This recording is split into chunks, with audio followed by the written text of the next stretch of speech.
Welcome to the bird media. నేను మీ పవన్ కృష్ణమూర్తి. ఒక్కసారి 2-3 రోజుల క్రితం జగన్మోహన్ రెడ్డి గారు మాట్లాడినటువంటి మాటల్ని మరొక్కసారి చూద్దామా? ఇవన్నీ రేపొద్దున మనం ఇన్ని ప్రయత్నాలు చేసిన తర్వాత కూడా ఎక్కడన్నా కూడా చంద్రబాబు నాయుడు వినకుండా దీనికి ముందుకు తీసుకొని పోతే మాత్రం ఆ తర్వాత కాలేజీలు తీసుకున్నోడిని మాత్రం మనం అధికారంలోకి వచ్చిన వెంటనే 2 నెలలు తిరగక మునిపే అందరు జైళ్ళల్లో ఉంటారు. ఆ కాలేజీలు తీసుకున్న వాళ్ళు మాత్రం స్కాములు అనేది మదర్ ఆఫ్ ఆల్ స్కామ్స్ కింద ఇది నిరూపితమవుతుంది. అంతటి దారుణంగా ప్రజలకు నష్టం జరుగుతుందని కనిపిస్తూ ఉన్నా కూడా ప్రజలు దీనివల్ల ఉచితంగా వైద్యం పొందే అవకాశం పోతుందని తెలిసినా కూడా మన పిల్లలకు తక్కువ ధరలకే, ప్రైవేట్ కన్నా చాలా తక్కువ ధరకే మన పిల్లలకు మెడికల్ కాలేజీలలో సీట్లు వచ్చి చదువులు అందుబాటులో ఉంటాయని తెలిసినా కూడా ఏమాత్రం ఖాతరు చేయకుండా చంద్రబాబు చేస్తూ ఉన్న ఈ తీరుకు చంద్రబాబు నాయుడుకు గట్టి గుణపాఠం మాత్రం ఖచ్చితంగా తగులుతుంది. మరి ముఖ్యంగా ఈ విషయాలన్నీ చెప్పడానికి మిమ్మల్ని అందరికీ మీ ద్వారా చూసారుగా, బెదిరింపులు. ఎవడైనా పెట్టుబడులు పెడితే, ఎవడైనా మెడికల్ కళాశాలలకు బిడ్లు వేస్తే మేము అధికారంలోకి వచ్చిన వెంటనే కేసులు పెట్టి ముందు అరెస్ట్ చేస్తాం, ఆడ ఆస్తులన్నీ కూడా లాక్కుంటాం. బెదిరింపు, రౌడీ బెదిరింపు. ఎవరికి నష్టం దీనివల్ల? ఎవరికి నష్టం? రాష్ట్ర ప్రజలకే. జగన్మోహన్ రెడ్డిది ఏం పోయింది? తాడేపల్లి, యలహంక, లేదంటే లండన్, లేదంటే ఇంకో చోటకి విమానాలు వేసుకుని తిరుగుతూ ఉంటాడు. అఫ్కోర్స్ పాపం ఇవాళ జ్వరం వచ్చిందిట ఆయనకి. పులివెందుల పర్యటనలో ఏం పాల్గొనొద్దు మీరు అని చెప్పి రెస్ట్ తీసుకోమన్నారట. సో 3 రోజులు హ్యాపీగా ఇంట్లో పడుకొని అక్కడి నుంచి అంటే మళ్ళీ బెంగళూరు వెళ్ళిపోతాడు ఆయన. పోయేదేం పోయింది? పేదలకి పెత్తందారికి యుద్ధం జరుగుతోంది. నేను పేదల పక్షం అన్నటువంటి జగన్మోహన్ రెడ్డి అసలైనటువంటి పెత్తందారు. ఆయన ఆలోచన ధోరణి ఏంటి అనేది ఆయన అధికారంలో ఉన్నప్పుడే చూసాం మనం. జాకీ పరిశ్రమ కావచ్చు, లేదంటే అమర్ రాజా పరిశ్రమ కావచ్చు, ఏ విధంగా ఇబ్బంది పాలు చేశారు. మేమే చేతులైతే దండం పెట్టి చెప్తున్నాం, మీరు అక్కర్లేదు ఆంధ్ర రాష్ట్రానికి వెళ్ళిపోండి అని చెప్పి ఏం మాట్లాడారు అనేది మనం చూసాం. ఫలితంగా సరే హ్యాపీ అయినా తెలంగాణలో 10,000 కోట్ల పెట్టుబడితో అమర్ రాజా అక్కడ పెట్టారు. ఇది ఆయన ఆలోచన ధోరణి. బెదిరింపులు. ఏదైనా నాదే ఉండాలి, నాకే ఉండాలి, నేనే ఉండాలి, ఈ ధోరణి. ఈ బెదిరింపు ధోరణితోటి ఇప్పుడు ఇబ్బంది పడేది, నష్టపోయేది ఎవరో తెలుసా? రాష్ట్రంలో ఉన్నటువంటి మనమే, ప్రజలం. పేదలు ఇంకొకళ్ళు కాదు. అఫ్కోర్స్ పేదలకు ఇంకా ఎక్కువ నష్టం వాళ్ళకే. ఎందుకంటే ఈయన బెదిరించిన పాపానికి ఈ పబ్లిక్ ప్రైవేట్ పార్ట్నర్షిప్లో భాగంగా మెడికల్ కళాశాలల నిర్మాణము, నిర్వహణలో పాలు పంచుకోవడానికి ప్రభుత్వం బిడ్లు ఆహ్వానిస్తే టెండర్లకి కేవలం ఒకే ఒక్కళ్ళు, అది కూడా ఆదోని మెడికల్ కళాశాలకి అది నిర్మించడం కోసం కిమ్స్ సంస్థ వాళ్ళు బిడ్ దాఖలు చేశారు. గతంలో కూడా మనం అనుకున్నాం, వైద్య రంగంలో, వైద్య కళాశాలల నిర్వహణలో పేరెన్నికగన్న సంస్థలు లాభాపేక్ష లేకుండా సేవ కూడా చెయ్యాలి అనేటువంటి ఉద్దేశం ఉన్నటువంటి సంస్థలు ఈ బిడ్డింగ్స్లో పాల్గొంటే ఎవ్వరికీ ఎటువంటి ఇబ్బంది ఉండదు. మొత్తం పర్యవేక్షణ అంతా కూడా ప్రభుత్వ అజమాయిషీతోనే ఉంటుంది. నిర్ణయాధికారం అంతా ప్రభుత్వానిదే అని స్పష్టంగా చెప్పాం.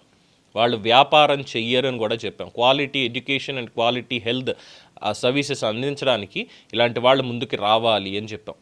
ప్రభుత్వం దగ్గర సరిపడినంత సొమ్ములు లేనప్పుడు పెద్ద పెద్ద కార్యక్రమాలు చేయాలి అన్నప్పుడు అండ్ 100% ఇలాంటి వాళ్ళని ఆహ్వానించాలి. వాళ్ళ కార్పొరేట్ సోషల్ రెస్పాన్సిబిలిటీలో భాగంగా చాలామంది ఇలాగ మెడికల్ కళాశాలల నిర్వహణ వీటికి తీసుకుంటే క్వాలిటీ ఎడ్యుకేషన్ అనేది అందుతుంది, మంచి డాక్టర్లు తయారవుతారని ముందు నుంచి చెప్పుకున్నాం. సో జగన్మోహన్ రెడ్డికి ఇవేం అవసరం లేదు, అస్సలు అవసరం లేదు. రాష్ట్రంలో పేద ప్రజలకి సరైనటువంటి వైద్యం అందడానికి వీల్లేదు. 17 మెడికల్ కళాశాలలు కట్టేశాను, తెచ్చేసాను, చేసేసాను అని చెప్పి అబద్ధాలు మొత్తం 5 ఏళ్ళు కూడా చేసినటువంటి జగన్మోహన్ రెడ్డి ఇప్పుడు కొత్తగా వచ్చి చెప్తున్నది ఏంటంటే బెదిరింపులు. ఈ బెదిరింపులకి ఈ బిడ్స్ దాఖలు చేసిన దాంట్లో ఆదోని మెడికల్ కళాశాలలకి మాత్రమే ఒక బిడ్ వచ్చింది. మార్కాపురం, మదనపల్లె, పులివెందుల కాలేజీలకి ఒక్కళ్ళు కూడా ముందుకు రాలేదు.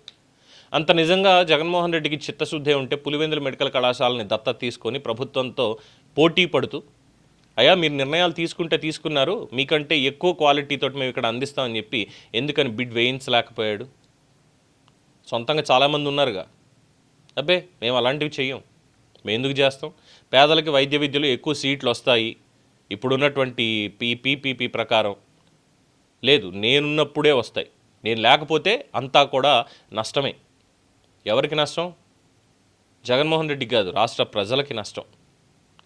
పబ్లిక్ ప్రైవేట్ పార్ట్నర్షిప్ మీద, మెడికల్ కళాశాలల మీద ఏకంగా జెన్జీ ఉద్యమాలు చేసేయండి, రోడ్డెక్కండి, ధ్వంసం చేసేయండి అని పిలుపునిచ్చినటువంటి ద ఇండిపెండెంట్ సెక్యులర్ జర్నలిస్టులు ఎవరైతే ఉన్నారో, ద సో కాల్డ్ జర్నలిస్టులు, తులసి చందు, ప్రశ్న రావణ్, అదే జోసెఫ్ బత్సలకూరి, ఇలాంటి వాళ్ళందరూ. ఇంకేముంది, పీపీపీ అంటే దోచుకోవడమే, ప్రభుత్వం దోచుకోవడం కోసమే, వాళ్ళకి కావాల్సిన వాళ్ళు కట్టబెట్టడం కోసమే చేస్తున్నారు అన్న వాళ్ళు ఇప్పుడు వచ్చి సమాధానం చెప్తారా? On what grounds you mention that? ఏముంది మీకు శాంక్టిటీ? ఈ బెదిరింపులకి ఎలా అయిపోయిందంటే పరిస్థితి, ఇది కేంద్ర ప్రభుత్వం చాలా సీరియస్గా తీసుకోవాల్సినటువంటి అంశం. ఒక వ్యక్తి ప్రభుత్వ విధానాలని అడ్డుకుంటూ బెదిరిస్తూ రాష్ట్ర ప్రజలకి నష్టం చేకూరుస్తున్నాడు, నేర ప్రవృత్తి కలవాడు, ఆర్థిక నేరగాడుగా పేరు పొందినటువంటి వ్యక్తి భారతదేశంలో అన్న దాని మీద కేంద్రం చర్యలు తీసుకోవాలి. ఇక్కడ ఎన్డీఏ గవర్నమెంట్ ఉంది, ఒక తెలుగుదేశం పార్టీ ప్రభుత్వం కాదు. తెలుగుదేశం, జనసేన, బీజేపీతో కూడినటువంటి ఎన్డీఏ గవర్నమెంట్ అనేది ఏపీ స్టేట్లో నడుస్తోంది. ఏపీ స్టేట్లో ఎన్డీఏ గవర్నమెంట్ తీసుకున్నటువంటి నిర్ణయం ఏదైతే ఉందో ఆ నిర్ణయాన్ని వ్యతిరేకిస్తూ, అందులో ఇది జరిగిపోతుందని అబద్ధాలు ప్రచారం చేస్తూ, ప్రభుత్వానికి మచ్చ తెచ్చే కార్యక్రమం చేస్తూ, పేదలకి సరైనటువంటి వైద్యం అందనివ్వకుండా చేస్తూ ఉన్నటువంటి వ్యక్తుల్ని ఎందుకని ప్రధాని నరేంద్ర మోడీ గారు, హోంమంత్రి అమిత్ షా గారు ఉపేక్షిస్తున్నారు? అలాగే ఎవరైతే భావ ప్రకటన స్వేచ్ఛ ఉంది, వాక్ స్వాతంత్రపు స్వేచ్ఛ ఉంది, మమ్మల్ని ఎవడు ఆపేది, సుప్రీంకోర్టే చెప్పింది, స్వీయ నియంత్రణ ఉండమని చెప్పింది తప్పితే కేసులు పెట్టమని మా మీద ఏం చెప్పలేదు అని రెచ్చిపోతున్నటువంటి జర్నలిస్టులు, రాష్ట్రానికి చెడు చేసేటువంటి ఈ జర్నలిస్టులని పేరు పెట్టుకున్నటువంటి వాళ్ళు ఏం చెప్తారు సమాధానం? ఇప్పుడు ఏం చెప్తారు? ఎస్, జగన్మోహన్ రెడ్డికి ఎవరైతే ఈ టెండర్లు వెయ్యాలి అనుకున్న వాళ్ళు ఉన్నారో వాళ్ళు భయపడ్డారు. ఎందుకురా బాబు వచ్చింది రాష్ట్రంలో ఉన్నటువంటి, ఇందులో అనేక కారణాలు ఉన్నాయండి, అనేక కారణాలు ఉన్నాయి. అందులో ఓటు బ్యాంక్ రాజకీయం కూడా ఉంది. ముఖ్యంగా ఎవరిని అడ్డం పెట్టుకొని ఇదంతా జగన్మోహన్ రెడ్డి చేస్తున్నాడు, అలాగే చుట్టుపక్కల ఉన్నటువంటి వాళ్ళు ఎలాగ ఒక మెకానిజంని, ఒక ఎకోసిస్టమ్ని బిల్డ్ చేసుకుంటూ వెళ్తున్నారో రాష్ట్రంలో అనిశ్చితి క్రియేట్ చేయడానికి, ఇవన్నీ కూడా దీనికి ఒక కారణం.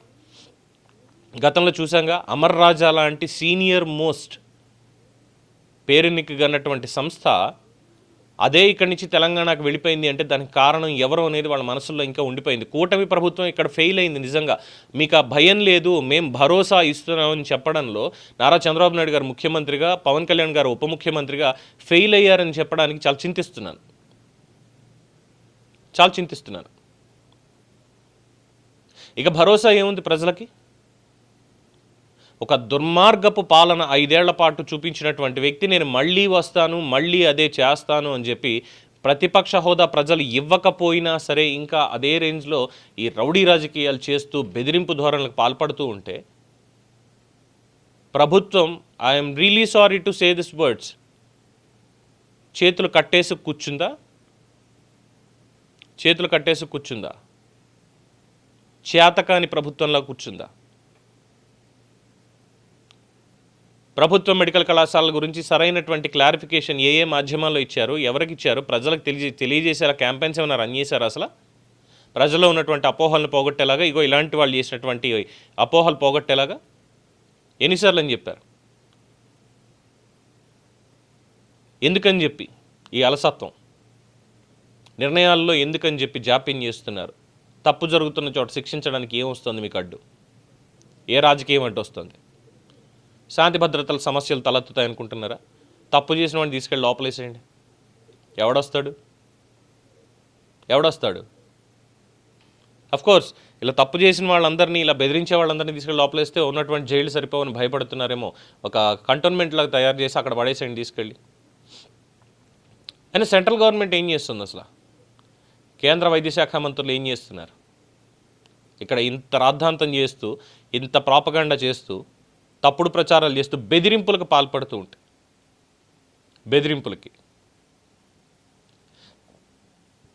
పేద విద్యార్థులకి 15,000కే వైద్య విద్య అందకూడదు ఇప్పుడు జగన్మోహన్ రెడ్డి లెక్క ప్రకారం.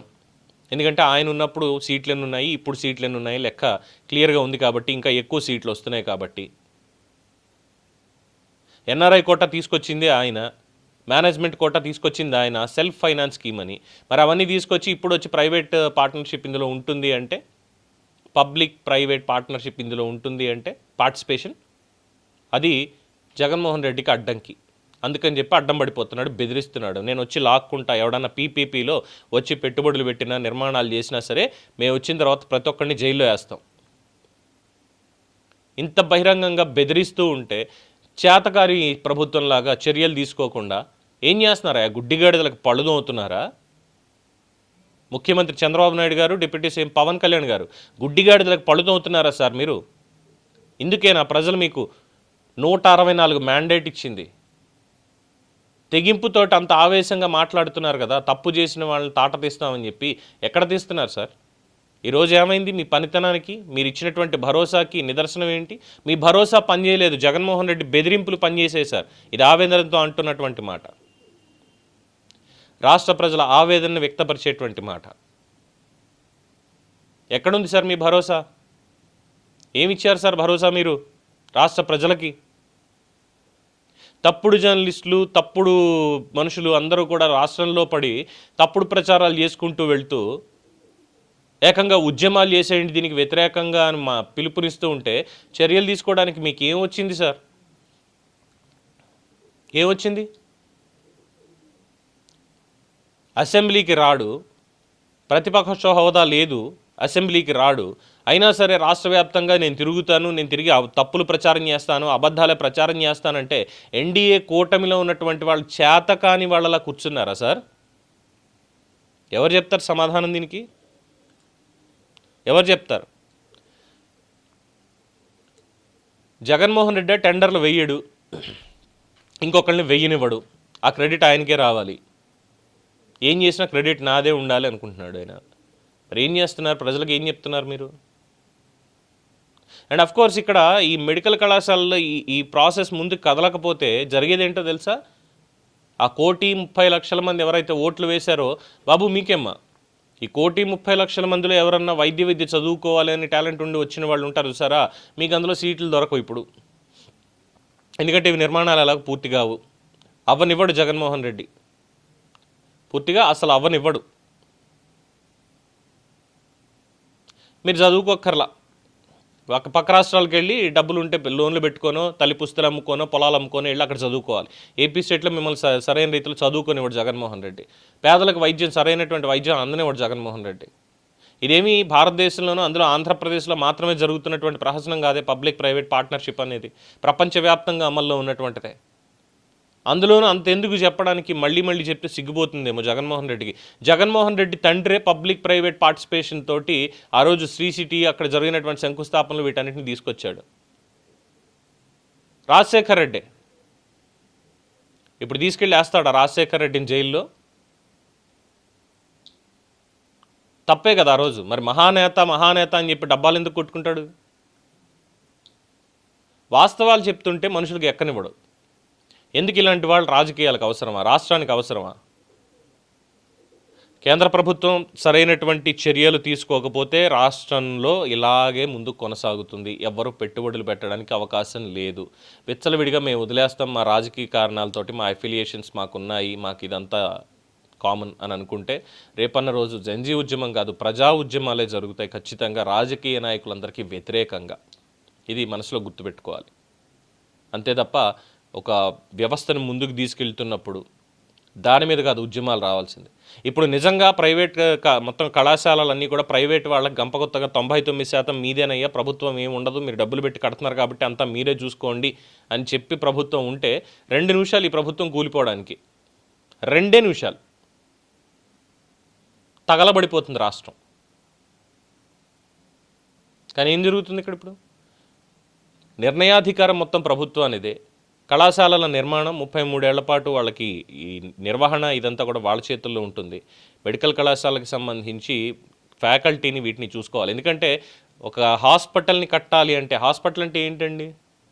ఒక 4 గోడలు కట్టడం, ఇంతే కదా. వీళ్ళ దృష్టిలో ఒక 4 గోడలు కట్టడం ఎంతసేపు కడతారు? మహా అయితే ఒక 6 నెలలు యుద్ధ ప్రాతిపదికన తీసుకొని కట్టారు అంటే 6 నెలల్లో కట్టేస్తారు. బట్ అదొక్కటేనా? ఫ్యాకల్టీ అవసరం లేదా? ఫ్యాకల్టీ ఉండాలిగా, ప్రతి కళాశాలకి అన్ని డిపార్ట్మెంట్స్కి సంబంధించి సరైన ఫ్యాకల్టీ ఉండాలి కదా, దానికి తగ్గ ఎక్విప్మెంట్స్ ఉండాలి కదా, దానికి తగ్గ ఇన్ఫ్రాస్ట్రక్చర్ ఉండాలి కదా అక్కడ. ఇవన్నీ ఎక్కడి నుంచి వస్తాయి? జగన్మోహన్ రెడ్డి జేబులోంచి ఇస్తాడా? ఎక్కడి నుంచి ఇస్తాడు? సో ఇవన్నీ చెప్తే ఏంటంటే పచ్చపత్రికలకి లేదంటే పచ్చ బ్యాచ్ అందరికీ కూడా మద్దతుగా మాట్లాడుతున్న పవన్ కృష్ణమూర్తి అని మాట్లాడేస్తారు తప్ప ఇందులో వాస్తవాలు ఎందుకు ప్రజలు గమనించలేకపోతున్నారు? అండ్ ఆఫ్ కోర్స్ వైఎస్ఆర్సీపీలో ఉన్నటువంటి వాళ్ళకే అసలు ఈ పీపీపీ మోడల్ అంటే తెలియదు, వాళ్ళకే తెలియదు. మంత్రులుగా పనిచేసినటువంటి వాళ్ళకి కానీ, ఎమ్మెల్యేలకు కానీ, మాజీలకు కానీ ఎవరికి కూడా ఈ పబ్లిక్ ప్రైవేట్ పార్ట్నర్షిప్ అనేది కూడా తెలియదు వాళ్ళకి. ఇంకా మాట్లాడితే వాళ్ళందరూ నిశానీలు, వేలిముద్రగాళ్ళు వీళ్ళందరూ. చదువు సంస్కారం వీళ్ళకి లేదు. జగన్మోహన్ రెడ్డి ఏ ఎజెండా ఇచ్చాడో లేదంటే సజ్జల ఏ ఎజెండా ఇచ్చాడో దాన్ని పబ్లిక్లోకి తీసుకుని వెళ్ళిపోవాలి. అంతకుమించి వీళ్ళు చేసేది ఏం లేదు, వీళ్ళ వల్ల రాష్ట్రానికి ఉపయోగం కూడా లేదు.